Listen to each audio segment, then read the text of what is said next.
Ceci est un livre audio autogénéré par Google. Collection Criminologie. Dirigé par Robert Cariot. La criminologie apparaît comme un champ pluri- et transdisciplinaire de connaissances, d'investigation, d'expertise et de traitement qui peine à être reconnu en France. Principalement mise en œuvre dans le domaine de la prévention, elle occupe également, au cas d'échec, une place prépondérante dans le procès pénal. Plus largement encore, la criminologie contribue à la restauration psychologique et sociale des protagonistes, dans l'endroit comme dans l'envers du crime. Dans de nombreux pays, la discipline fait l'objet d'enseignements, de recherches et d'applications à la mesure de la complexité du phénomène criminel qui la nourrit. Dans d'autres encore, la profession de criminologue s'inscrit en totale harmonie avec les métiers de la justice, de la médecine, de la psychologie et du social. La présente collection ambitionne de rassembler des ouvrages scientifiques et des travaux de terrain, appuyés tant sur les théories dominantes que sur les bonnes pratiques en agressologie ou victimologie, à l'intention de publics variés, étudiants, enseignants, chercheurs, magistrats, praticiens de toutes disciplines confrontés aux problématiques délinquantes, citoyens et pris de justice. Derniers ouvrages parus. Serossi, homicide, les proches des victimes. Monsieur Herzog Evans, le juge de l'application des peines, Monsieur Jourdain de la désistance. Jimote Dipalis dire de la faute et du crime. Page V. Tournier, la naissance de la contrainte pénale. Jimote Dipalis dire du sens de la peine. Cétroté, le suivi des usagers involontaires. Y. Gérin, la clinique des agresseurs sexuels au défi du dispositif pénal. S. Charbonneau, Serossi, la médiation relationnelle. Rencontre de dialogue et justice réparatrice. B. Van Liel, pour une anthropologie complexe du crime. Ont contribué à cet ouvrage. Christophe Amunzateguy, docteur en droit, magistrat à la Cour d'appel de Nancy, secrétaire général du parquet général. Guillaume Arandel, directeur pénitentiaire d'insertion et de probation INESJ. Sophie Baron LAFORET, psychiatre des hôpitaux honoraire, présidente de l'APC Association française de criminologie. Alain Blanc, magistrat honoraire. Président de la CPMS de Lille. Vice-président de l'APC. Henri Desbossely, agrégé de l'enseignement supérieur en droit. Professeur émérite de la faculté de droit et de criminologie de l'Université catholique de Louvain. Michel Boyance, docteur en philosophie, doyen de l'IPC Institut de philosophie comparée. Paris. Pierre Collard, docteur en psychologie. Université catholique de Louvain. Tony Ferry, docteur en philosophie, chercheur au laboratoire Gerfaut et conseiller pénitentiaire d'insertion et de probation. Père Dominique Foyer, docteur en théologie, Université catholique de Lille. Maki Fukuda, docteur en droit, Université de Nagoya, Université de Lille. Philippe Genuit, docteur en psychologie. Ch. Gérard Marchand. Toulouse. Université Rennes 2. Astrid Hirschelmann, maître de conférence HDR en psychologie clinique, psychopathologie et criminologie. Université de Caen. Jean-Marc Joubert, agrégé et docteur en philosophie. Maître de conférence. ICES, Institut catholique de Vendée. Franck Ludwicczak, maître de conférence en droit pénal et sciences criminelles, directeur du master droit de la matière pénale, co-directeur d'ETCHE, faculté de droit, Université catholique de Lille. Cyril Manzanera, psychiatre, praticien hospitalier, CRIAVS Languedoc-Roussillon. Responsable DSP Villeneuve-les-Maglones, Chula-Perroni, Montpellier. Jean-Yves Maréchal, maître de conférence HDR, Université de Lille, faculté des sciences juridiques, politiques et sociales. Alima Méchéry, docteur en psychologie, doyenne de la PLSH. Université catholique de Lille. Jean-Motte Difalis, docteur en criminologie, psychologue clinicien, maître de conférence, directeur du diplôme universitaire de criminologie interculturelle, directeur du master interdisciplinaire de criminologie critique, co-directeur de l'école de criminologie critique européenne, ETCHE, faculté de droit, Université catholique de Lille. Joachim Mott Di Fallis, étudiant en master de musicologie. Université de Tours et Poitiers. Romain Ollard, docteur en droit, professeur à l'Université de Poitiers. Jean-Paul Pinte, docteur en information scientifique et technique, maître de conférences Université catholique de Lille PLSH, cybercriminologue et expert en management des risques criminels et terroristes des entreprises au CEPOL UE, LCL de la Gendarmerie nationale, RCC. Yves Poulet, professeur associé à l'UC Lille, professeur émérite à l'UNAMUR Belgique, membre de l'Académie royale de Belgique. Jean Pradel, docteur en droit. Professeur émérite de l'Université de Poitiers. Christophe Syquangy, psychologue clinicien CH de Mont-de-Marsan, unité médico-psycho-légale 1, président de l'association RAISONANCE. Stamasio TZIS, docteur en droit. Professeur. Directeur de recherche au CNRS et directeur de la section de philosophie pénale, du Centre de philosophie du droit de l'Université Panthéon-Assas, Paris 2. Antonine Vasseur, chef de mission prévention de la récidive à communauté d'agglomération du Saint-Quentinois, Casques. Guillaume Wattellin, docteur en droit. Institut d'histoire du droit. Université de Montpellier.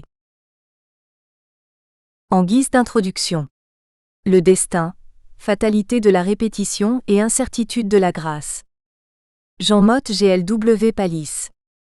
Récidive et répétition. Qu'est-ce que le destin ? Cette question est aussi ancienne que l'humanité, et se retrouve dans les croyances religieuses et manifestations culturelles de nombre de civilisations. Qu'il s'agisse des tablettes du destin qui témoignaient de la souveraineté des dieux sumériens sur les hommes, du livre des destins propres aux anciens Mexicains, de la moira grecque porteuse de l'inéluctable volonté divine, du fatum des Romains qui donne origine et sens à notre notion de fatalité dans le malheur.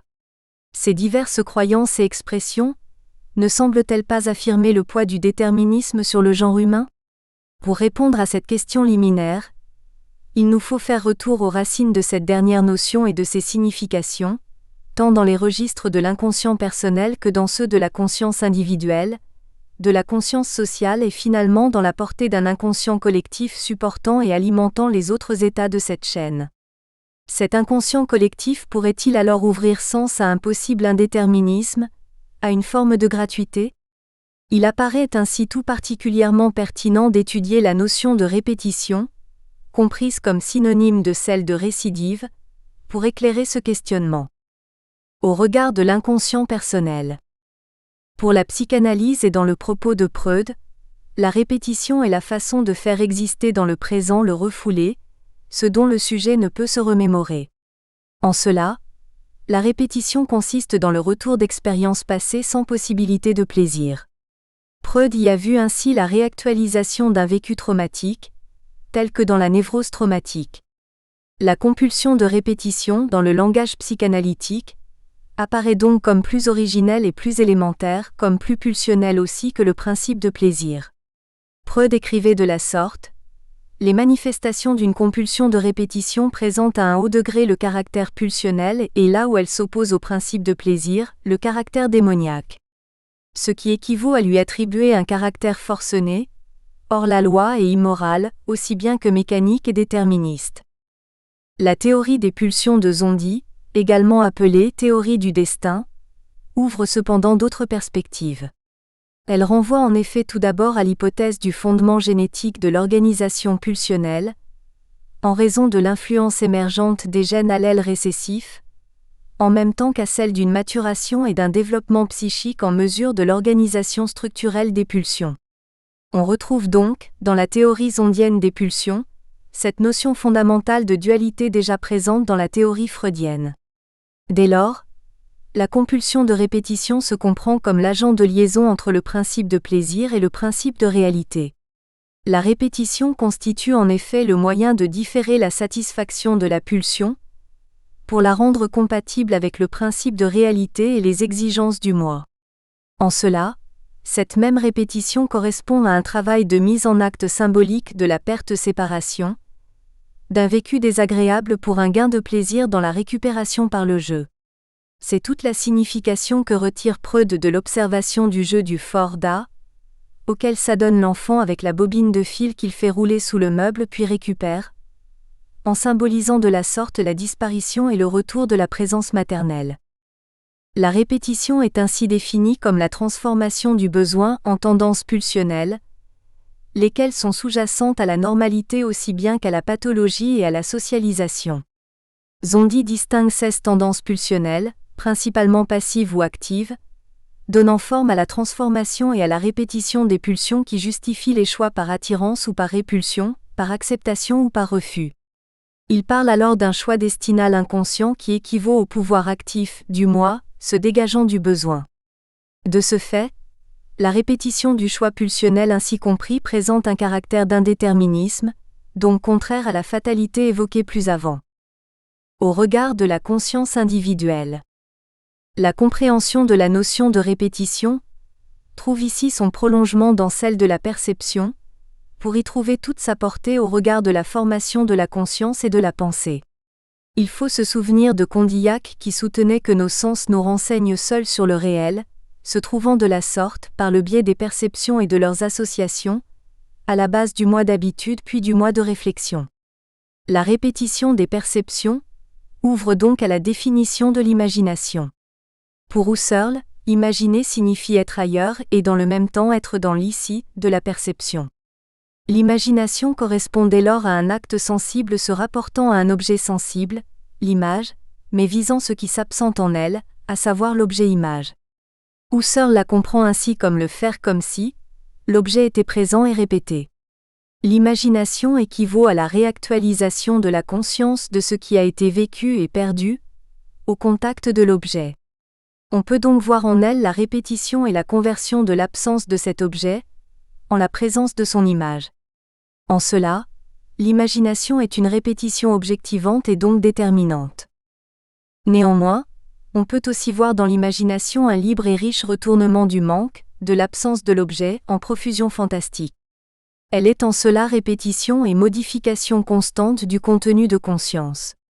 Imaginer, c'est une manière de retenir le passé perdu dans un présent qui ne passe plus, qui est immortel. Pensons à ce sujet à l'intemporalité de l'œuvre d'art qui en est issue. L'imagination est donc aussi porteuse d'indéterminisme. Toujours dans le champ de la conscience, à côté de celle de l'imagination, on peut poser la question de l'habitude comme paradigme d'une forme de répétition d'un pouvoir de contraction de l'acte et du temps. Deleuze définit ainsi l'habitude comme le fait de rattacher des moments semblables, tout en retenant leurs différences. Il s'agit donc ici de répéter sans transposer. Par ailleurs, l'habitude apparaît fondée dans l'imagination dont elle présente le double caractère évoqué ci-dessus. En conséquence de quoi, Deleuze considère aussi l'habitude comme la manière de soutirer à la répétition quelque chose de neuf. Au terme de cette approche comparative des deux concepts, il ressort que dans l'imagination aussi bien que dans l'habitude, la répétition est fondamentalement porteuse de potentialité, de puissance de subjectivité par conséquent aussi. Elle donne donc sens à l'indéterminisme. Si nous nous dégageons à présent du champ de la seule cognition pour considérer celui du comportement, nous pouvons nous arrêter à la thématique du conditionnement en tant que détermination apparente de la répétition de l'acte. C'est en tout cas la compréhension courante des effets du conditionnement classique ou pavlovien en raison de son caractère automatique. Le comportement est immédiatement identique et prévisible en conséquence de la substitution d'un stimulus conditionnel à un stimulus naturel. Les travaux d'Eysenck relatifs à la personnalité délinquante, partant de ce principe de conditionnement, soutiennent en fin de compte l'idée d'un déterminisme de la récidive en raison des traits structurels ou constitutionnels prédominants de la personnalité que sont l'extraversion et le haineux accent aigu vérosisme. Par contre, la compréhension que donne Skinner des effets du renforcement de la conduite par sanction ou gratification dans le conditionnement opérant nous laisse entendre que, derrière la logique d'une certaine automaticité des schémas comportementaux répétés, demeure la réalité d'un choix individuel, d'une réaction toujours imprévisible pour partie. L'adoption de cette réaction reste en effet fonction de la nature du renforcement positif ou négatif, en même temps que de la nature profonde du sujet, sa constitution physique, mais aussi ses orientations pulsionnelles inconscientes, son histoire, son éducation, son milieu de vie et sa situation actuelle sont autant de paramètres influents et fluctuants d'un tel choix. L'indétermination se retrouve donc ici encore au cœur des conditions et effets de la répétition. Au regard de la conscience sociale. C'est ici la notion de ritualité qui nous ramène au sens de la répétition, en l'occurrence celle d'un passé présentifié. Le rituel est la signification de l'éternel retour d'un même, qui permet à la vie sociale et individuelle de se rejouer. Il consiste en effet en la répétition de petits actes de la vie quotidienne, qui lui confèrent une portée symbolique, inconsciente ou sacrée. Il revêt aussi une fonction ordonnatrice du temps dont il ponctue le déroulement au fil des événements sociaux. On peut ici parler d'un court-circuitage spatio-temporel qui donne ainsi sa concrétude au vécu social. En fonction de cela, le rituel apparaît comme le moyen de négocier avec la conscience de la limite vécue dans l'angoisse de la mort. Il devient une manière de se racheter, de payer sa permanence et son immortalité grâce au relativisme cyclique, et de lutter de la sorte contre la fatalité d'un déterminisme linéaire du temps qui conduit à la mort. Il permet donc l'expérience collective du tragique de la limite, du point d'intersection entre vie et mort. C'est en ce sens que le rituel s'entend comme exerçant la fonction affirmative de la répétition, par l'éternel retour du même dans le présent. Les rituels mystiques ou religieux en sont une évidente manifestation. Il en va de même de la répétition dans l'art, comme en musique par exemple et ainsi que l'écrit François-Bernard Mache. Le doublement des motifs dans la plupart des mythes n'est pas sans faire penser à la pratique musicale des reprises. La reprise ne signifie pas que le passé se reproduit, mais qu'il n'y a qu'un éternel présent. Le rituel correspond de la sorte à l'extériorité apparente d'un éternel présent qui permet de comprendre l'affrontement au destin, le fait de porter son destin dans le tragique, dans le même et l'étrangeté dans le hasard. Au regard d'une criminologie critique, on peut évidemment penser la récidive comme un phénomène, tant individuel que social, de répétition. On peut la voir en ce sens comme une manifestation pulsionnelle, comme un choix destinal, comme la récupération imaginaire d'un manque, comme le produit éventuel d'un conditionnement opérant, comme une forme d'habitude sinon de rituel. Ce qui revient à la définir en tant qu'acte individuel et que vécu et désir personnel, mais aussi dans le même temps, comme l'objet d'une compulsion de répétition sociale de mort. Elle représente ainsi le motif plus ou moins conscient, en négatif, du choix destinal d'une société dont elle fonde la cohérence en lui accordant la justification de rituels sociaux et judiciaires. Ainsi, la récidive et la répétition ou la ritualité se répondent en symétrie comme en miroir. La question manifeste est alors celle de situer et comprendre la tranche de ce miroir, le point de renversement d'un côté à l'autre. Il est ici question, de façon significative en ce qui concerne la récidive, de basculement, de changement d'ordre et de direction, et du critère de détermination d'un indéterminé. Cette détermination sera celle de la mesure de la gravité et du sens de la récidive. Nous trouvons une illustration symbolique ou imagée ci-dessous de ce processus dans la détermination d'un point d'inflexion d'une courbe, soit celle de la délinquance individuelle en sa rencontre sur l'axe du temps, X, avec une droite, Y, représentative dans le présent cas d'une normalité sociale. La signification de cette détermination sera variable en fonction des éléments plus ou moins structurels de personnalité. Le point culminant de la courbe correspond par exemple aussi à celui de son abaissement. Par ailleurs, la signification de cette détermination sera fonction des éléments socio-culturels, contextuels et situationnels dont dépend la courbure expressive de l'évolution de la nature et de la fréquence des faits récidivés. Ce paradigme du point d'intersection est aussi illustratif de la rencontre et d'une interférence entre les contraires que sont l'auteur et la victime, le délinquant et le non-délinquant, dans un temps variable et incertain. Il est alors possible d'éclairer la nature même de ce point de rencontre, nature tout à la fois extérieure et commune à la droitie et à la courbe, à la norme sociale et à la personnalité du récidiviste, à chacun des éléments contraires. Il en ressort l'idée que cette nature soit celle d'une potentialité de rupture et de changement. Une autre figure susceptible d'éclairer le sens d'un tel basculement et de ses effets dans la rencontre des dimensions individuelles et sociales est celle du point de rebroussement. Elle semble en effet explicite d'une conversion directionnelle consécutive à un temps d'arrêt et de rupture de trajectoire dans la rencontre avec l'axe I de la réalité sociale, et préalable à un rebond énergétique dans le temps de l'évolution personnelle, X.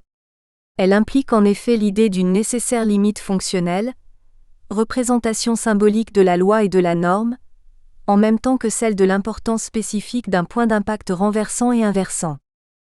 Pardon et incertitude. Dans un ordre du manifeste. Il y a dans le pardon, l'expérience du renversement de la tension ressentie par les acteurs du conflit et caractéristique de leur relation. Le pardon est donc aussi le temps de ce renversement de la courbe de la répétition. Il est le temps d'un apaisement, d'une rentrée en soi, d'une reprise de contact à soi-même, tant de la part de celui qui pardonne que de celui qui est pardonné. Cette expérience de basculement de la relation et de retour à soi se perçoit aussi bien dans les mouvements corporels, tels que ceux des mains, que dans les ressentis sensoriels. C'est la sensation d'un relâchement intérieur dans le même temps que la reprise d'une amplitude respiratoire. Cette expérience se retrouve d'ailleurs traduite dans les variations de rythme et de tonalité des rituels pénitentiels, tels ceux d'un Kyrie eleison. Pour ce qui ressort toujours d'une compréhension phénoménologique du pardon, on retiendra que le temps de son accord est un temps silencieux, comme suspendu et incertain quant à l'effet de ce basculement relationnel et à la direction du rebroussement qui en ressort. On peut ainsi soutenir l'idée que le pardon se fait en premier lieu acte plus que parole. Dans l'ordre de l'implicite. Nous considérerons ici l'octroi du pardon au titre d'un choix individuel et d'un engagement personnel dans la modification de la relation à l'autre. En cela, ce pardon donné peut être compris comme une parole plus que comme un acte stricto sensu. Il s'agit cependant d'une parole de libération désirée et ou donnée pour soi-même dans un premier temps. Elle peut donc correspondre à un choix pulsionnel et destinal se fondant dans l'inconscient individuel, ce qui la prive évidemment de toute gratuité. Mais le pardon est aussi une question de dialectique infinie, un mouvement permanent d'oscillation entre deux instances morales. Il se comprend en ce sens comme une expérience de concurrence avec le mal. Jankélévitch résume parfaitement cette notion en ces termes : le mal apparaît toujours au-delà du pardon. Le mal est plus fort que le pardon qui est plus fort que le mal. Il s'agit donc d'une dialectique infinie. On peut alors comprendre le pardon comme un idéal normatif et éthique, d'un caractère surnaturel ou absolu. C'est un pari fou. Manifestation de la charité, il est nécessairement cordial et gratuit. Néanmoins, le pardon est toujours insuffisant en lui-même dès lors qu'il est contingent de l'histoire de l'individu et de ses relations. C'est là le sens de l'injonction christique du pardon. Je ne te dis pas jusqu'à 7 fois mais jusqu'à 77 fois 7 fois. Matthieu 18, 21-22. Cette maxime nous fait alors entendre le don du pardon comme un idéal de récidive autant que comme un impératif catégorique. Pour autant, il reste un enjeu de relation. En cela, il est affaire de désir et de demande aussi bien que d'acceptation et d'octroi. Il est donc toujours porteur de la difficile question de l'autre auquel il est destiné ou qui est censé le demander, cet autre qui peut l'accepter ou s'y refuser. Le pardon est en ce sens affaire d'altérité, et donc aussi de limite et de manque. On peut le voir porteur du sens de la loi tout aussi bien que de la peine et de la parole. Il fait donc partie intégrante de notre destin. Aboutissement de la répétition des actes et temps de rupture et de séparation, il a pour vertu de restaurer l'identité par la nécessaire reconnaissance de l'altérité. Ce qui fait de lui une incessante manifestation d'humanité. Partie 1, la RECIDIVE. CONSIDERATIONS juridique, REPRESSION et prévention. La récidive à l'épreuve des réformes de la justice. Un balancement continuel entre neutralisation et réinsertion. Christophe AMUNZATEGUY.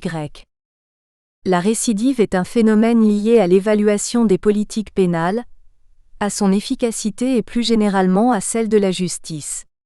La récidive est depuis longtemps un problème grave posé au pouvoir public dans un état de droit, traduction de l'échec ou du succès des politiques pénales.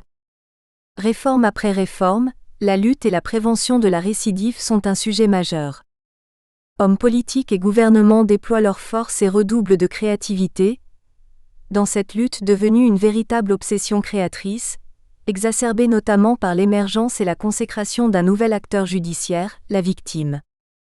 Le traitement de la récidive doit désormais répondre à des problématiques contradictoires, un balancement entre intérêt des victimes, prévention, répression et réinsertion des récidivistes. Si la lutte contre la récidive est le point commun de réforme, les moyens pour y parvenir mettent en évidence deux courants antagonistes et a priori inconciliables. Neutraliser ou réinsérer pour empêcher de récidiver. Ces deux termes sont aujourd'hui au cœur de la justice du quotidien marquée par des réformes successives empreintes de fermeté et d'amendement. Punir, exclure, amender, réinsérer. De ces efforts multipliés résulte un système hybride, mi-répressif et mi-accompagnateur.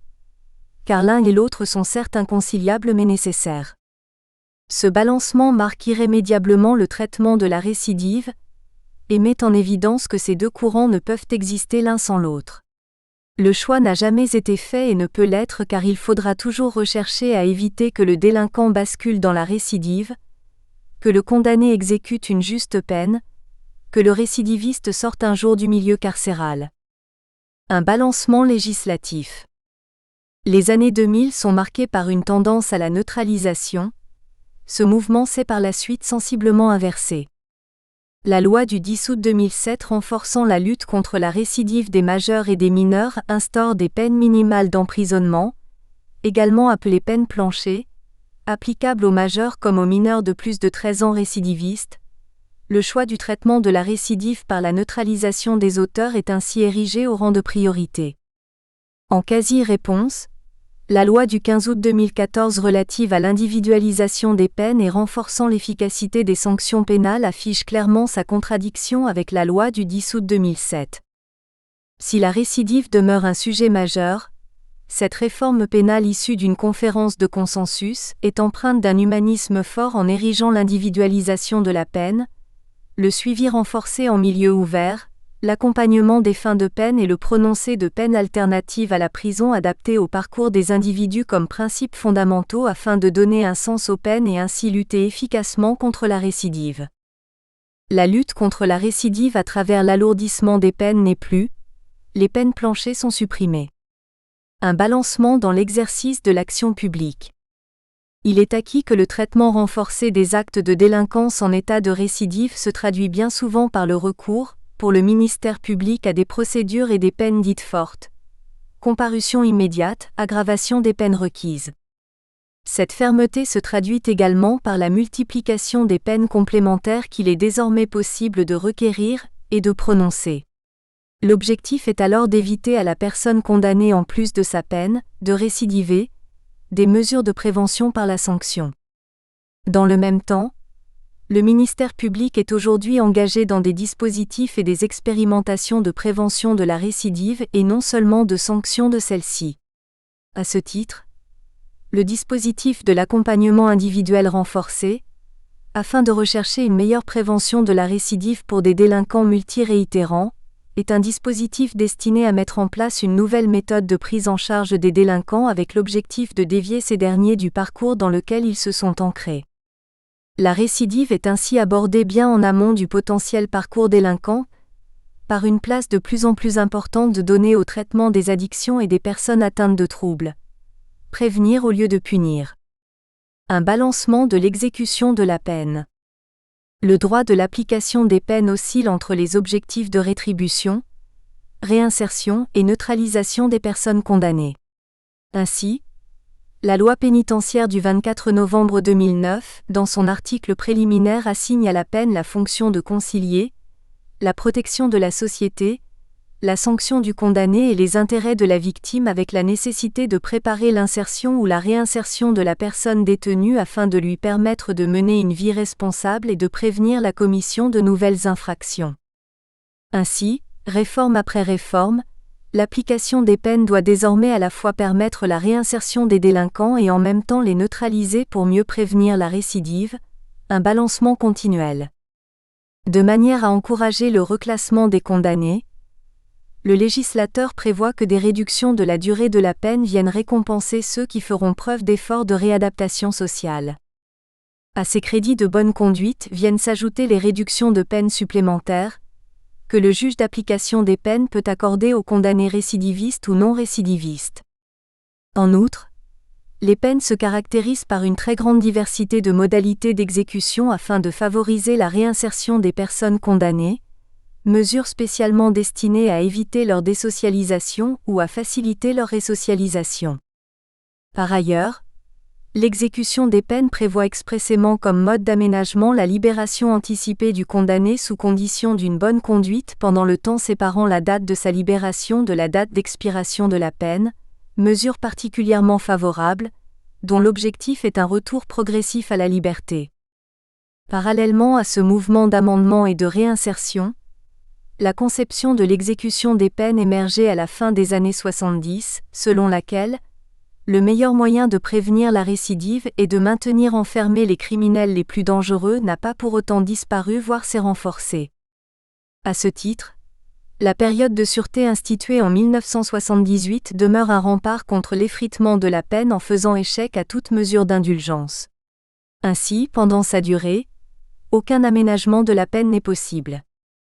Les lois du 1er février 1994 et du 12 décembre 2005 ont relancé ce mouvement en diversifiant les mécanismes permettant de garantir la longue durée de l'enfermement, dans le but de prévenir la récidive, en conditionnant l'octroi des mesures d'individualisation des peines d'emprisonnement prononcées contre les auteurs de crimes ou délits à caractère sexuel à la réalisation d'une mesure d'expertise psychiatrique en raison des risques de récidive particulièrement élevés chez ce type délinquant, mais aussi en limitant le nombre de crédits de réduction de peine octroyés aux condamnés en état de récidive légale.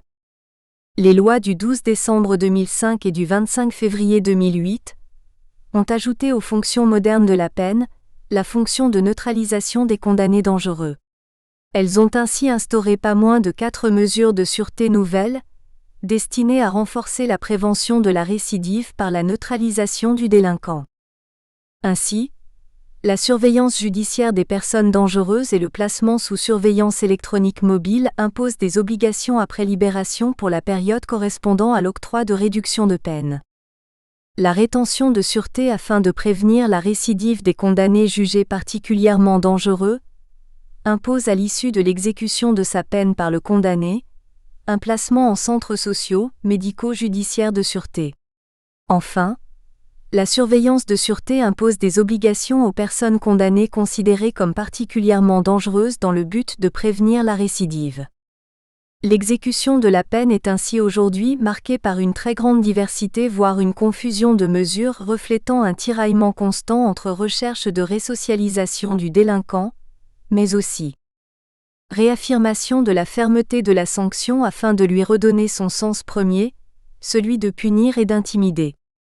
En instaurant comme économie générale de la nouvelle politique des peines d'assurer le prononcé de sanctions efficaces tout en garantissant leur exécution effective, la loi de programmation pour la justice ambitionne de prononcer des peines adaptées pour éviter la récidive et d'assurer la certitude de l'exécution de ces peines. À travers cette double ambition, la loi de programmation pour la justice réaffirme ainsi les deux approches de lutte contre la récidive, neutralisation effective et réinsertion. Une nouvelle déclinaison du balancement continuel. La récidive, obsession du législateur contemporain. Romain Hoel, LARD. Constat numérique. Depuis le milieu des années 2000, les réformes relatives à la récidive n'ont cessé de s'empiler à un rythme pour le moins effréné, ce qui témoigne d'une forme d'obsession des pouvoirs publics pour la lutte contre la récidive, laquelle apparaît ainsi comme un fléau contemporain, peut-être même, à en croire cette frénésie législative, comme le fléau majeur de ce début de XXIe siècle.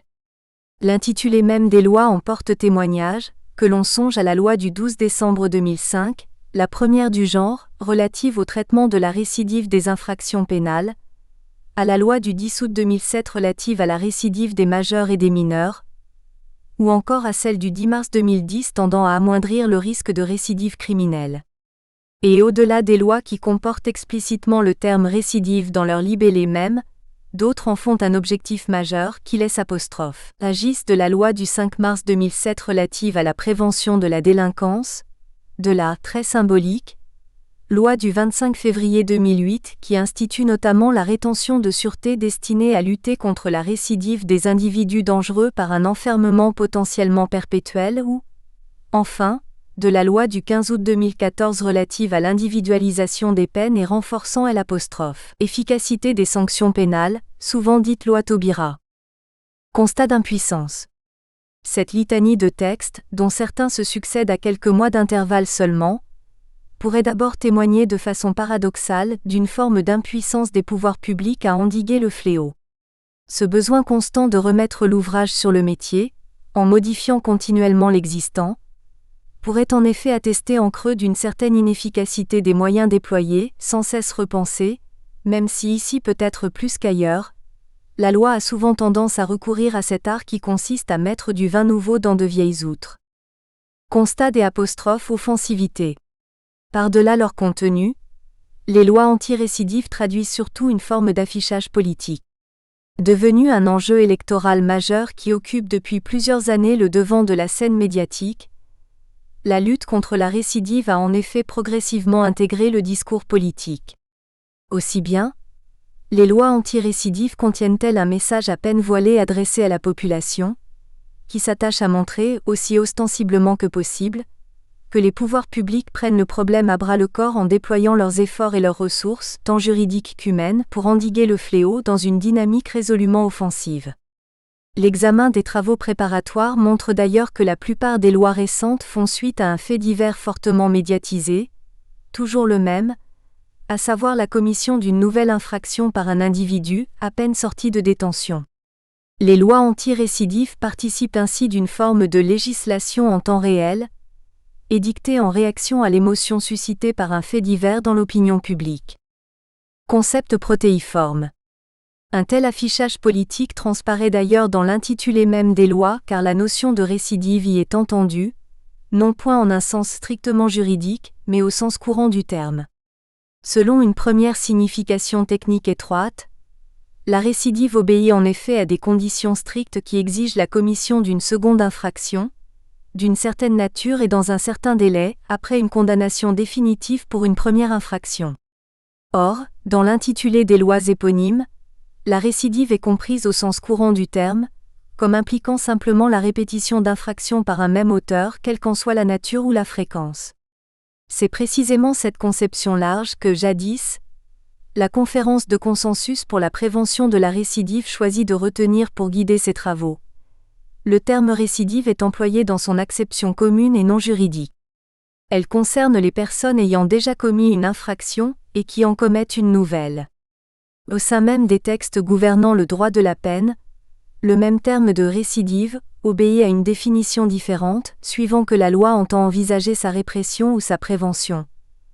Car si, dans le premier cas, lorsqu'il s'agit de faire produire des effets répressifs à la récidive légale, celle-ci est conçue dans un sens juridique étroit, les textes la considèrent à l'inverse dans son sens commun lorsqu'ils érigent la prévention de la récidive en un objectif poursuivi par la loi, récidive finalité. En témoigne, parmi de multiples exemples, le nouveau sursis probatoire prononcé afin de prévenir la récidive, la surveillance judiciaire ordonnée aux seules fins de prévenir une récidive dont le risque paraît avéré, ou encore le suivi socio-judiciaire qui emporte pour le condamné l'obligation de se soumettre à des mesures de surveillance et d'assistance destinées à prévenir la récidive. C'est dire que dépourvu de tout effet normatif, l'objectif de prévention de la récidive ainsi énoncé par la loi participe davantage d'un discours politique que d'un concept juridique opératoire. Concept pluridisciplinaire.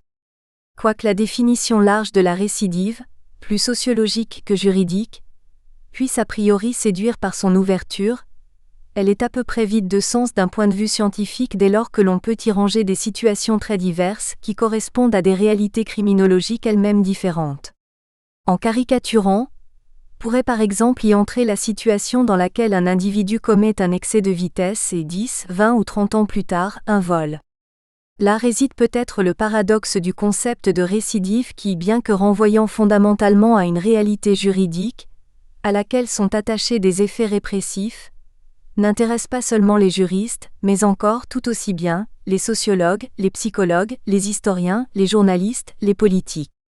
Or chacun en retient une conception qui lui est propre, ce qui montre bien que la définition de la récidive est non seulement contingente, variable suivant les lieux, les époques, les disciplines, mais encore et surtout politique, étroitement dépendante des politiques pénales. Concept légal.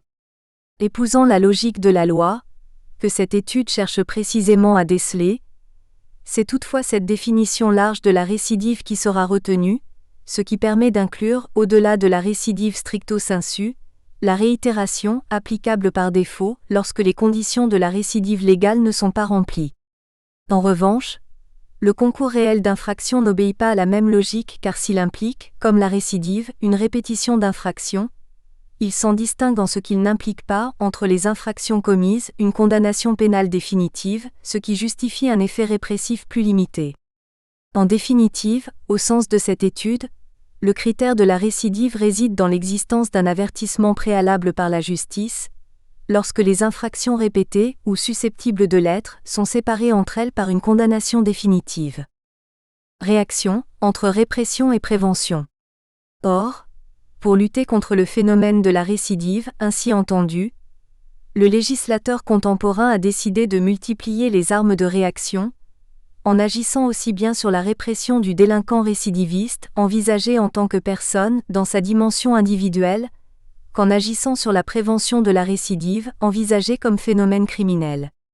Mais si la loi s'emploie ainsi, ostensiblement à faire feu de tout bois, un changement de cap est peut-être à l'œuvre aujourd'hui car l'on assiste à un recul d'une approche purement répressive du phénomène, au profit d'une approche plus volontiers préventive, initiée par la loi dite Taubira du 15 août 2014, cette tendance ne saurait toutefois masquer l'ambiguïté du concept de prévention car, sous couvert d'une finalité préventive, les mécanismes mis en œuvre présentent bien souvent des effets répressifs réels pour le délinquant récidiviste, restrictifs ou privatifs de liberté. Aussi paradoxale que puisse apparaître l'assertion, la prévention emprunte parfois les voies de la répression. Le recul de l'approche répressive de la récidive. Double déclin. Si l'état de récidive légale persiste, aujourd'hui encore, à produire des effets répressifs aggravés, un recul d'une approche purement répressive est néanmoins perceptible aussi bien au stade du prononcé de la peine A, qu'au stade de son exécution, B. Le recul de la répression au stade du prononcé de la peine. Aggravation de la répression. Constitutive d'une circonstance aggravante à la fois générale et personnelle, la récidive légale a pour effet d'assujettir le délinquant récidiviste à un régime répressif aggravé, trop connu pour qu'il soit utile d'y revenir en détail. Positivement d'une part, l'aggravation consiste en un doublement des peines encourues, tant du quantum de la peine privative de liberté, que du taux de l'amende et ce, aussi bien pour les personnes physiques que morales. Négativement d'autre part, ce sont encore certaines mesures présentées comme favorables aux délinquants qui se trouvent exclus à l'égard des délinquants récidivistes.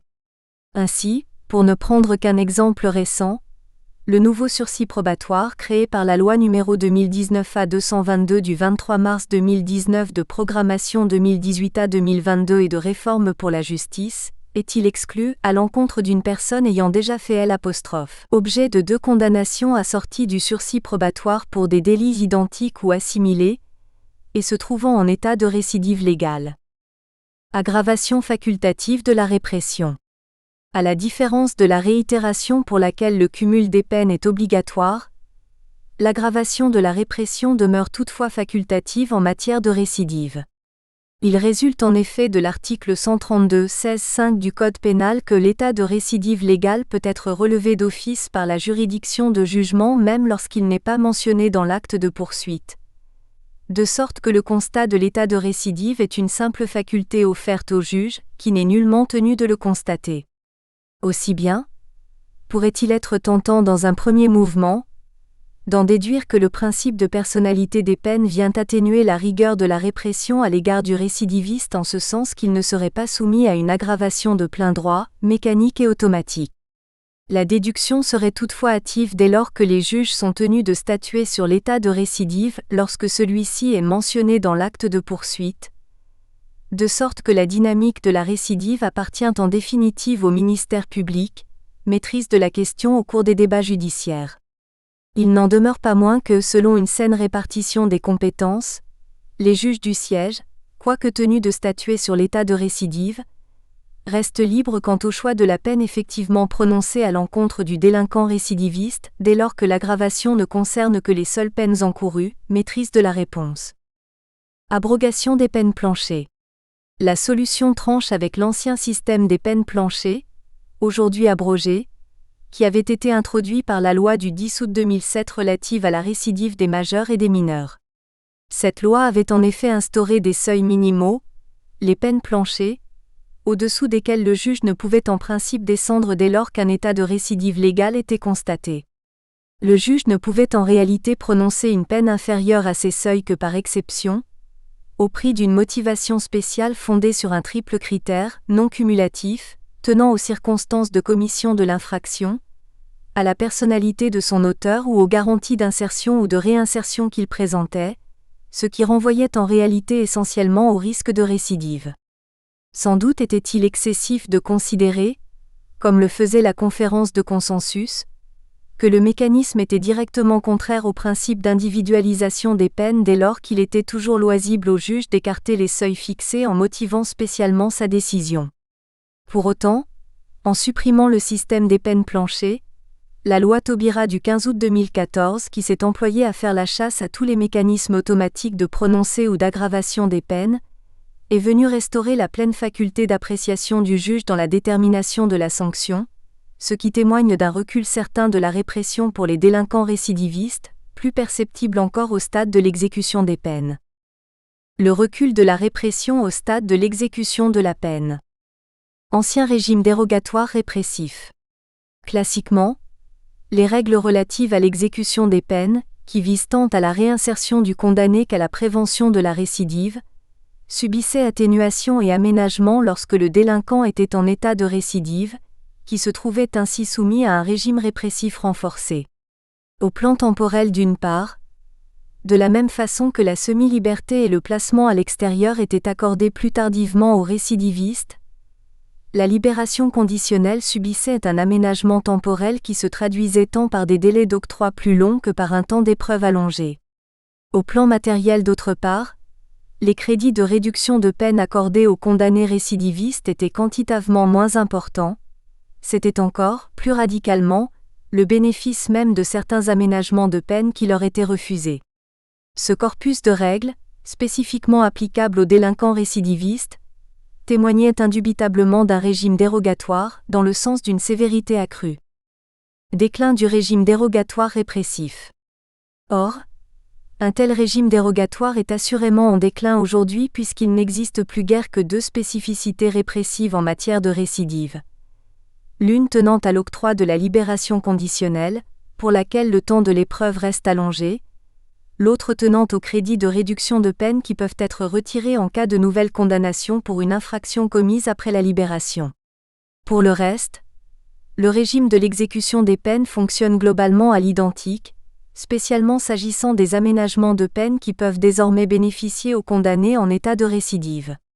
C'est là un changement de perspective radical fondé sur une réalité, désormais avérée, suivant laquelle les sorties sèches, sans préparation ni aménagement, ont un effet amplificateur de récidive.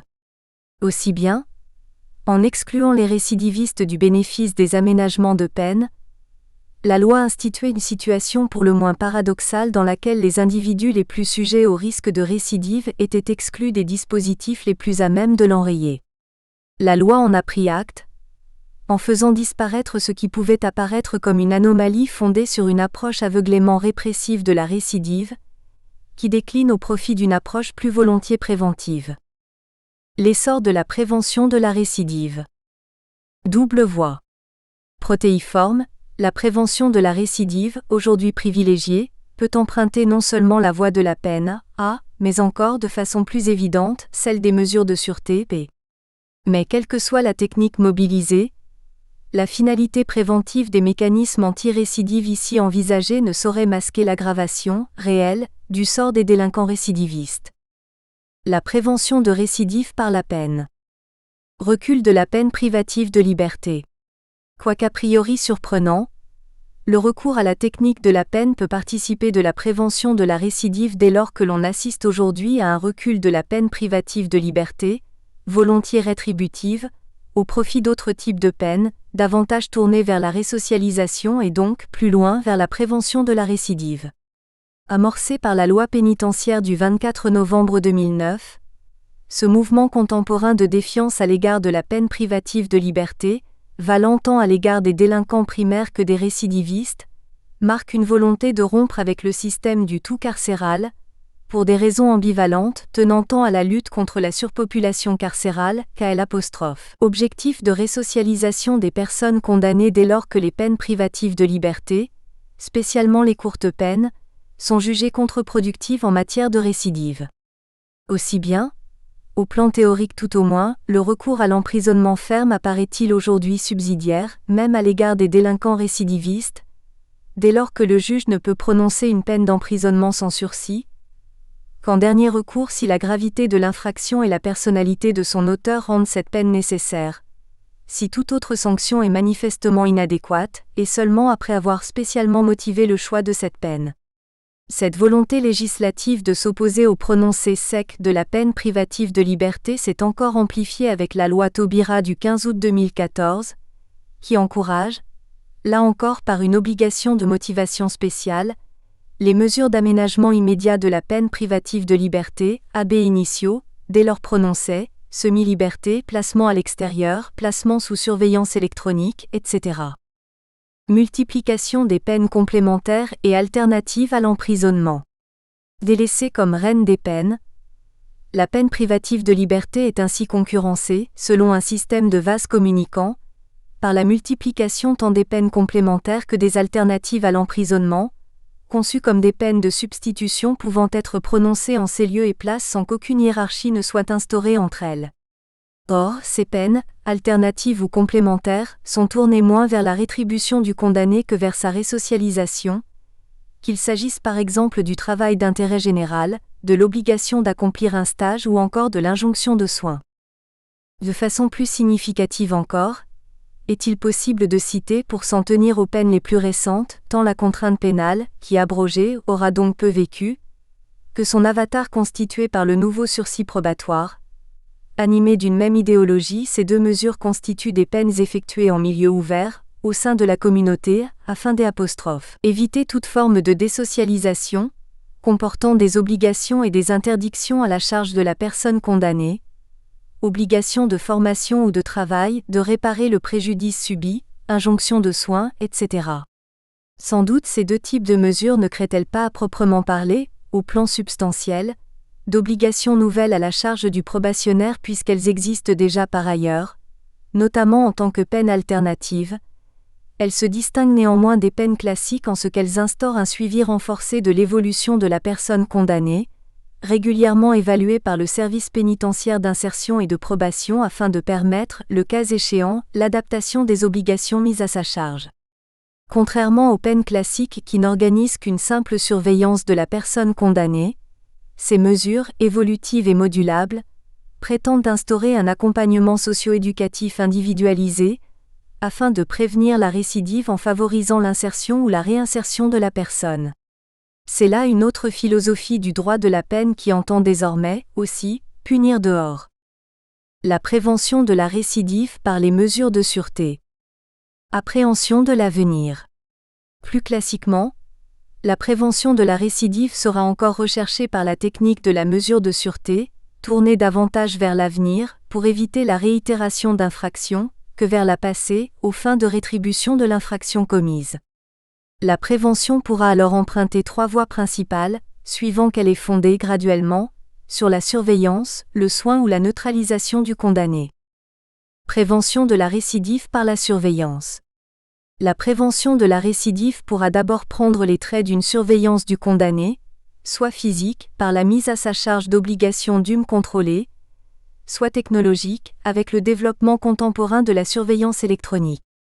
Si ce second type de surveillance peut prendre la forme d'une peine, notamment avec la future peine correctionnelle de détention à domicile sous surveillance électronique, créée par la loi du 23 mars 2019, C'est surtout dans la phase post-sententielle, après l'exécution de la peine privative de liberté, que la surveillance électronique est en plein essor, Q'.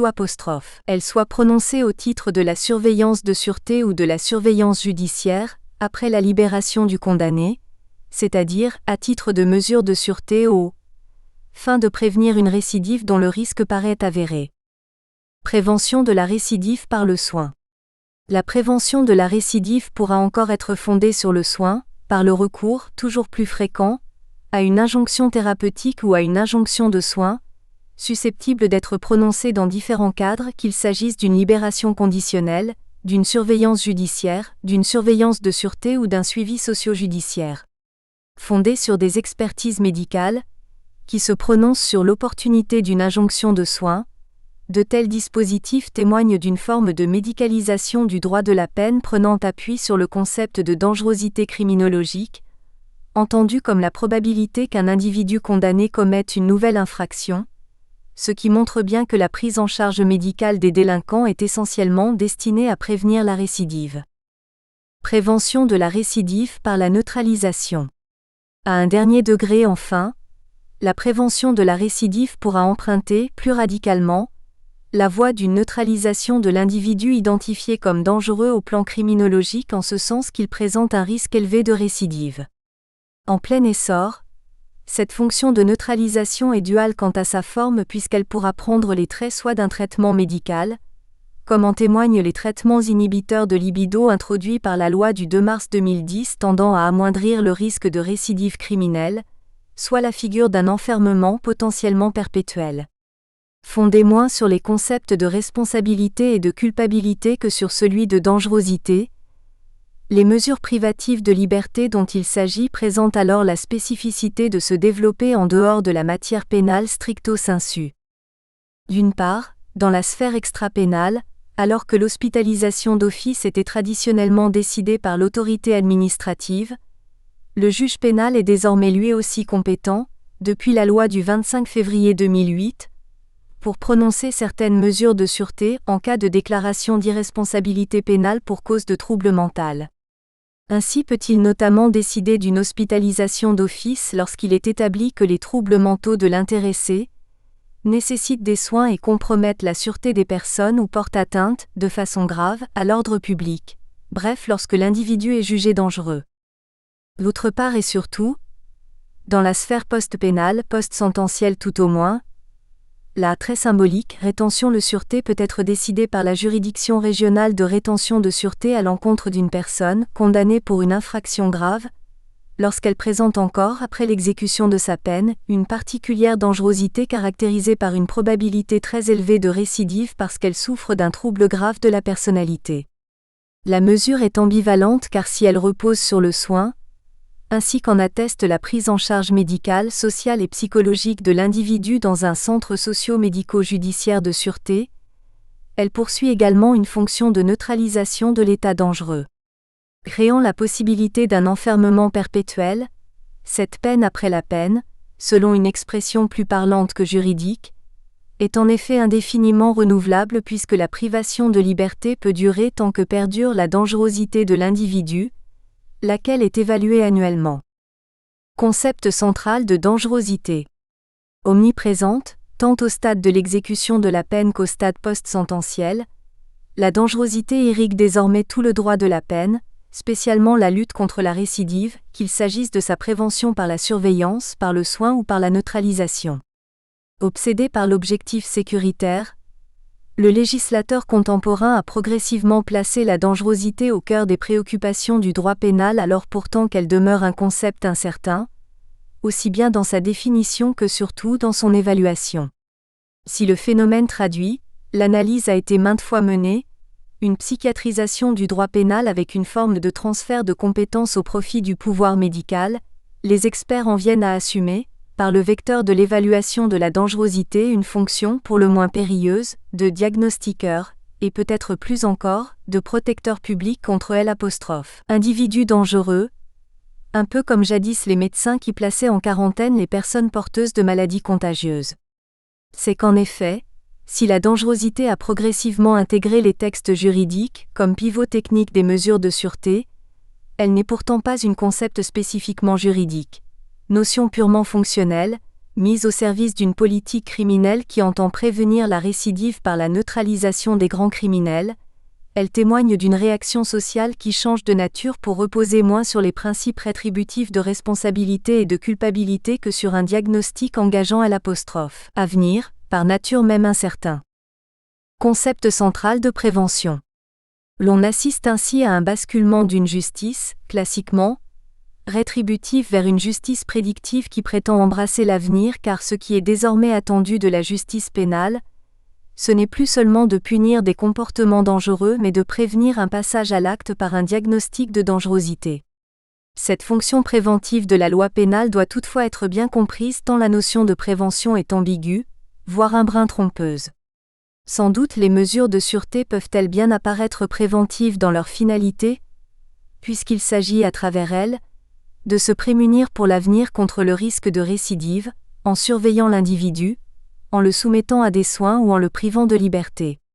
Mais dans leur nature et leurs effets, ces mesures sont bien répressives pour l'individu qui les subit dès lors qu'elles sont restrictives ou plus radicalement privatives de liberté, de sorte qu'en envisageant leurs effets réels et non plus seulement leur finalité, la distinction entre prévention et répression s'évanouit.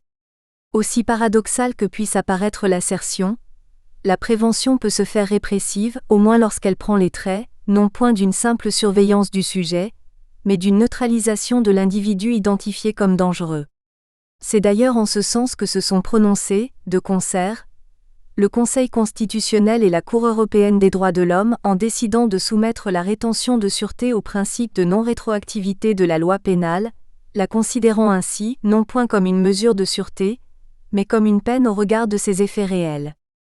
D'une obsession à l'autre. En guise de conclusion, il convient de relever que le législateur contemporain a peut-être aujourd'hui quelque peu délaissé, mais pour combien de temps ? Son obsession pour la récidive, qui appartiendrait ainsi déjà à l'histoire du droit pénal. C'est qu'en effet, les lois les plus récentes s'attachent moins à la lutte contre la récidive qu'à la préservation de la sécurité publique aux fins de lutte contre le terrorisme. Actualité oblige. Ces deux sortes de lois récentes partagent pourtant un esprit commun, qui pourrait témoigner d'une évolution plus globale de la matière pénale. Car dans les deux cas, il s'agit bien pour la loi pénale d'appréhender la dangerosité des individus pour mieux la neutraliser, celle du récidiviste potentiel et celle du terroriste potentiel. Un palier supplémentaire a toutefois peut-être été franchi dans les lois antiterroristes récentes, qui prétendent procéder à une forme de neutralisation en delictum des terroristes potentiels, au stade du simple projet criminel avant même qu'il ne dégénère en action terroriste quitte, peut-être, à flirter avec la répression de simples résolutions criminelles. Or, plus que la simple pensée coupable, n'est-ce pas la persévérance dans l'erreur qui est diabolique ? La dimension salvatrice du pardon dans la prévention de la récidive, de théorie à pratique. Antonine Vasseur. Je souhaite introduire mon propos en présentant le dispositif accompagnement individualisé renforcé R, que je représente et que j'ai eu la chance de réaliser et d'accompagner au sein de l'agglomération du Saint-Quentinois, en qualité de chef de mission prévention de la récidive. En effet, M. Xavier Bertrand, président de la communauté d'agglomération du Saint-Quentinois et le ministère de la Justice ont décidé de mettre en place, le 5 janvier 2015, un dispositif d'accompagnement individualisé renforcé visant à réduire certains facteurs de risque de récidive, absence d'emploi, de formation, de logement, de relations familiales, de vie sociale, d'accès aux soins, d'accès aux droits sociaux. Dans ce cadre, les chargés de prévention de la récidive, employés par l'établissement public de coopération intercommunale, sont en charge des personnes multirécidivistes et ou radicalisées placées sous main de justice, résidant sur le territoire. Ils les accompagnent dans un protocole très précis, conçu et mis en œuvre par l'agglomération du Saint-Quentinois et en partenariat avec les services du parquet ainsi qu'avec les services pénitentiaires d'insertion et de probation en fonction de l'orientation, qu'elle soit pré-sententielle ou post-sententielle.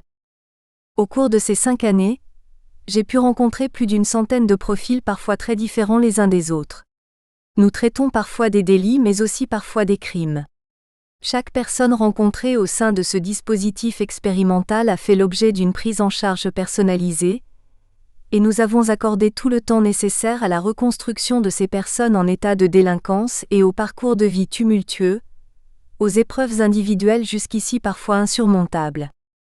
J'ai fait le choix au cours de mon intervention de vous présenter un cas très concret, sans doute celui qui a le plus marqué mon travail réalisé depuis ces 5 années et qui incarne selon moi toute la puissance salvatrice du pardon dans le cadre de la prévention de la récidive. Il n'en demeure pas moins que mon propos ne fera pas l'éloge d'une forme de dimension divine du pardon, qui conférerait davantage à la rédemption. C'est bien une forme de dimension salvatrice que je souhaite aborder, la puissance du pardon, accordée à soi-même et pour les autres, qui tente à guérir et se guérir d'une forme d'obsession profonde pouvant parfois mener à la délinquance. Au cours de l'année 2016, le procureur de la République a orienté sur notre dispositif R une personne que nous appellerons ici Monsieur V. Il avait été présenté au procureur pour des faits d'outrage et rébellion. Coutumier du fait, il était entré en voie de récidive légale. Il avait en effet opposé une résistance violente à une personne dépositaire de l'autorité publique chargée d'une mission de service public agissant dans l'exercice de ses fonctions, pour l'exécution des lois, des ordres de l'autorité publique, des décisions ou mandats de justice. Monsieur V nous a été présenté comme une personne multirécidiviste présentant de multiples problématiques, sanitaires, sociales, judiciaires. Il entretenait une relation particulièrement violente avec les forces de l'ordre. De lui s'échappait une violence qu'il ne pouvait s'expliquer. Monsieur V a l'apparence d'un colosse. Il est grand et de carrure imposante. Larges yeux noirs cernés, le dos voûté. Il paraît souvent mal à l'aise, ne sachant pas quoi faire de ses bras qu'il balance régulièrement et ses mains qu'il cache souvent dans les poches de son blouson en cuir. Il a une voix rauque et forte. Il a quelques cheveux grisonnants mais très peu, un élément si important. Le jour de son arrivée sur notre dispositif, il s'est montré méfiant et parfois très timide. Nous lui avons rappelé notre rôle et notamment celui de l'aider au quotidien dans toutes ses démarches, administratives, médicales, mais aussi de pouvoir entamer un travail ensemble sur le passage à l'acte et le pourquoi de cette multirécidive. Il a de suite affirmé vouloir être aidé, il s'exprimait brusquement et sa voix était très forte. Je me suis habitué, et ai compris qu'il s'agissait là de sa façon de s'exprimer, et qu'il n'y avait aucune agressivité de sa part, mais sans doute beaucoup de maladresse. Lors de ce premier entretien, nous avons posé beaucoup de questions à Monsieur V. Nous devions pouvoir comprendre son parcours. Il pouvait choisir de répondre ou non. Il a répondu à toutes nos questions et mettant quelques réserves concernant sa première condamnation par une cour d'assises plus de 20 ans auparavant. Il avait été condamné pour homicide involontaire et avait passé plus de 10 ans en détention. J'ai de suite ressenti un malaise au moment d'aborder cette partie de sa vie, de la même façon qu'il est resté très vague concernant sa famille. Il souhaitait ne pas aborder cela avec moi, et d'ailleurs je le comprenais aisément, nous ne nous connaissions pas, comment aurais-je pu moi-même me confier à un étranger ? Il a cependant accepté de nous parler de sa santé, et nous a confié être souffrant. Il était atteint d'un cancer qui avait été diagnostiqué au cours de son incarcération. Il estimait ne pas avoir pu se soigner comme il l'aurait souhaité, et nous a demandé de bien vouloir l'accompagner dans l'ensemble de ses démarches. Au cours de cette conversation concernant son état de santé, Monsieur V s'est tout à coup montré à la fois très agacé mais cet agacement était empreint d'une forme de grande tristesse. Il a abordé sa perte de cheveux, il a déclaré « Ça. C'est mon plus grand malheur, je perds mes cheveux depuis que j'ai 16 ans, je les ai perdus beaucoup, ça s'est arrêté un temps puis ça recommence parfois, c'est ma plus grande honte, je me sens moche, je n'aime pas que l'on me regarde. » Je ne le savais pas encore, mais il venait déjà de m'avouer ses plus grandes peurs et ses plus grands secrets. Nous devions conserver Monsieur V sur notre dispositif durant 6 mois, il est resté 2 années. Ce qui s'apparentait à un suivi somme toute assez classique avec de multiples problématiques et notamment d'ordre social, s'est avéré être le suivi qui aura marqué ma carrière de chargé de prévention de la récidive. Nous nous rencontrions chaque semaine, parfois 2 fois par semaine. Le temps passant, Monsieur V se découvrait drôle et sensible. Sa voix s'adoucissait, et les difficultés sociales se résolvaient peu à peu grâce à sa persévérance. Puis est arrivé le moment de la sortie du dispositif. Nous avions répondu à toutes les demandes de Monsieur V qui avait retrouvé un logement, avait pu entreprendre toutes les démarches médicales et examens pour le traitement de son cancer. L'ensemble de ses papiers était à jour, en un mot, plus d'obstacle à une vie loin des tribunaux. Et pourtant je percevais que M. V n'était pas prêt à sortir du dispositif, comme s'il n'avait pas terminé le travail qu'il avait entamé et notamment le travail sur le passage à l'acte que nous avions entrepris. Malgré une prise en charge psychologique, cela ne lui semblait pas suffisant. C'est à cette période que M. V s'est remis à consommer beaucoup d'alcool.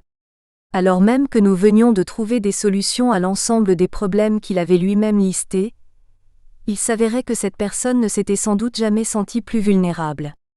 Nous avons bien évidemment poursuivi le travail avec lui, en tentant surtout de le raisonner quant à sa consommation d'alcool. Il était durant cette période, redevenu cette personne violente et parfois timide, mal à l'aise. Il ne supportait ni les gens ni ne se supportait lui-même. Il avouait se détester. Ce fut une période très difficile pour lui et très complexe pour nous, dans le cadre de notre prise en charge. Un jour, alors même que nous n'avions pas rendez-vous, M. V s'est présenté à mon bureau. Il s'était alcoolisé la veille, était à bout, voulait parler. Nous nous sommes assis et avons échangé durant presque 4 heures dans ce bureau. Il était prêt, il était temps, c'était là maintenant et pas autrement, il le fallait, c'était une question de survie pour lui. Il s'est d'abord confondu en excuses et a dit « Maintenant je vais beaucoup parler, je le sais, parce que je ne l'ai encore jamais fait depuis plus de 20 ans. » M. V, avec une terrible honte dans son regard tout d'un coup devenu plus doux, pratiquement celui d'un enfant, a avoué avoir été violé durant son adolescence par un salarié de l'entreprise dans laquelle il travaillait. Il n'en avait jamais parlé à personne, il avait honte, il se demandait souvent comment sa propre famille allait le vivre et puis comment allait-on le regarder désormais. L'enfant qu'il était n'avait jamais crié sa souffrance au point d'en faire sa plus grande honte, son plus grand malheur, sa plus lourde peine. C'est à partir de cette époque que ses cheveux sont peu à peu tombés, comme pour symboliser les stigmates du passé. Je venais de comprendre qu'en réalité ce premier jour lors de notre rencontre, il venait déjà de m'avouer sa peine et sa détresse. Il venait de m'expliquer pourquoi selon lui, cette perte de cheveux symbolisait pour lui son plus grand malheur. Il m'explique encore au cours de l'entretien que depuis ce moment, une haine immense s'est emparée de lui et l'a peu à peu consumé. Plus rien n'avait d'importance. Il ne savait plus où se situait le curseur entre le bien et le mal et avait donc décidé de déverser sa peine et sa colère et ainsi faire mal autant qu'il souffrait. Il était incapable de parler. Il n'y arrivait pas, c'était plus fort que lui. Il fallait qu'il cache tout cela, et ce à n'importe quel prix. Il a ensuite poursuivi son récit, m'expliquant les faits pour lesquels il avait été condamné par une cour d'assises. Ce devait être un cambriolage, ça a mal tourné. Il m'a avoué que la personne décédée avait été condamnée pour des faits d'agression sexuelle sur mineurs. Il pensait à ce moment-là qu'en passant à l'acte, il tuerait son agresseur. Il tuerait cette abominable haine qui l'assaillait depuis des années et se débarrasserait ainsi de la totalité de ses démons. Il n'en fut rien. Il a regretté, ne s'est pas pardonné, n'a pas pardonné et a passé de nombreuses années en détention. Il a perdu sa famille, sa compagne, ses enfants ont pris leur distance, il est tombé gravement malade. Il m'a avoué une fois, « La colère s'arronge Madame Vasseur, finalement c'est la colère mon cancer. » Je pense qu'il y avait une part considérable de vérité dans tous ces propos. Après ces révélations, nous pensions que M. V se serait montré fragilisé, revivant de douloureux souvenirs et remuant un passé qu'il avait toujours considéré comme un malheur. Pourtant il n'en fut rien. À la suite de ces révélations, M. V s'est montré plus joyeux, ses yeux étaient dorénavant rieurs, il allait de l'avant à ce moment. Il nous a demandé de rencontrer le procureur de la République qu'il avait orienté sur notre dispositif quelques mois auparavant. Il avait besoin de lui dire, il ajoutera « J'ai besoin de ça », après la boucle est bouclée. Jamais il n'en avait parlé, ni au cours de son procès, ni à son avocat, à personne. Sans doute n'était-ce pas le bon moment. N'était-il pas prêt à pardonner et se pardonner? Mais ici et maintenant et avec nous, il avait réussi. Nous avons eu un entretien avec le procureur, puis M. V a poursuivi son suivi chez nous encore quelques mois. Il y avait encore quelques consommations d'alcool, mais elles se faisaient de plus en plus rares et n'étaient plus aussi massives qu'auparavant. pour finir par ne plus exister du tout. Il a retrouvé ses enfants, s'est accordé le droit de plaire à nouveau et partage son quotidien avec une amie qui l'aide et l'encourage. Une amie qu'il a eu à cœur de nous présenter, et que nous étions ravis de rencontrer tant elle représentait l'évolution de Monsieur V. Puis Monsieur V n'a plus perdu ses cheveux. Il avait su pardonner, et se pardonner pour se sauver de son plus grand malheur. Monsieur V, après 5 années, n'a plus récidivé. Il mène désormais une vie tranquille à la campagne, entouré de ses enfants et petits-enfants. Il se dit dorénavant serein. C'est sans nul doute, selon moi, le parcours le plus représentatif de la dimension salvatrice du pardon dans le cadre de la récidive. CONSIDERATIONS clinique, SERIALITE et DANGEROSITE. Au fondement de la prévention de la récidive, quelques réflexions étymologiques et contradictoires sur la dangerosité. Jean Motte dit Palis. S'attacher à prévenir la récidive correspond à l'évidence à la préoccupation de parer au danger qu'elle représente pour l'intégrité de la société, aussi bien que pour la bonne réinsertion sociale du délinquant. Mais parler de la notion de danger, c'est inévitablement évoquer la gravité et la pesanteur d'un mal, ce qui suscite dans le même temps un mélange en nous d'idées et d'émotions particulières. Crainte, peur, anxiété, méfiance, angoisse. L'abord de cette notion de danger semble donc nous inscrire dans la logique apparente d'une association de termes et thématiques criminologiques actuelles. Terreur et terrorisme, lutte, intimidation, menace, infraction, comportement dommageable, ordre public, répression et réaction pénale. Mais que recouvre réellement cette apparente cohérence de sens ? Quelle est la part de réel que désigne finalement le concept de danger ? Notre premier constat est celui d'une contradiction dans les termes. En effet, le danger n'est pas le mal en soi. Il est sa potentialité et, de ce fait, porteur d'une incertitude quant à sa survenance. Il est d'ordre virtuel, non factuel. Sa conception renvoie à l'inexistence de son objet dans le présent, ou du moins à la présence de ce dernier en creux. Il faut dès lors parler d'un implicite en philosophie, d'une probabilité mathématique ou d'un hasard en sciences. En ce dernier cas, le danger serait plus ou moins soumis aux lois mathématiques des grands nombres. Quoi qu'il en soit, il est alors l'unique objet de la prévision et de la prédiction, de ce que les anciens nommaient aussi la divination. Mais si l'on interroge la signification étymologique de ce concept de danger, on y découvre le sens premier du pouvoir. Issu du dongier, le danger dérive aussi du terme latin désignant explicitement le pouvoir, le dominarium. De même qu'il renvoie à l'idée d'être le maître, dominari, et à celle du maître en lui-même, dominus. Cet apport de l'étymologie assimile ainsi le danger à un objet factuel et réel. Il inscrit son existence dans le présent du pouvoir. Nous espérons que vous avez apprécié cet aperçu. Pour continuer à écouter ce livre audio sur Google Play Livres, utilisez le lien dans la description de la vidéo.